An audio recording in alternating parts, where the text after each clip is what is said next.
let's talk about someone else who was pretty special to God in the Bible. His name was Job. In today's day and age, he would have been considered, I guess, in the top 1% of wealthy people. Like, that's the level of wealth that he possessed, the level of wealth that God blessed him with, basically. And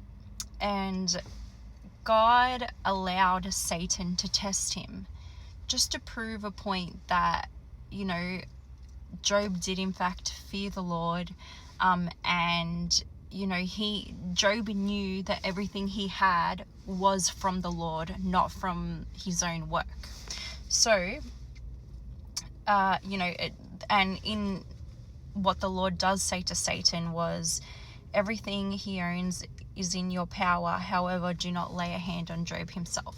So let's read Job chapter 1 from verse 6 onwards. So, one of the sons of God came to present themselves before the Lord, and Satan also came with them. The Lord asked Satan, "Where have you come from?" "From roaming through the earth," Satan answered him, "and walking around it." Then the Lord said to Satan, "Have you considered my servant Job? No one else on earth is like him, a man of perfect integrity who fears God and turns away from evil." Satan answered the Lord, "Does Job fear God for nothing? Haven't you placed a hedge around him, his household, and everything he owns? You have blessed the work of his hands, and his possessions have increased in the land. But stretch out your hand and strike everything he owns, and he will surely curse you to your face." "Very well," the Lord told Satan, "everything he owns is in your power. However, do not lay a hand on Job himself." So Satan left the Lord's presence. One day, when Job's son and daughters were eating and drinking wine in their oldest brother's house, a messenger came to Job and reported, while the oxen were plowing and the donkeys grazing nearby, the Sabeans swooped down and took them away. They struck down the servants with the sword, and I alone have escaped to tell you. He was still speaking when another messenger came and reported, "God's fire fell from heaven. It burned the sheep and the servants and devoured them, and I alone have escaped to tell you." That messenger was still speaking when yet another came and reported, "The Chaldeans formed 3 banks, made a raid on the camels, and took them away. They struck down the servants with the sword, and I alone have escaped to tell you."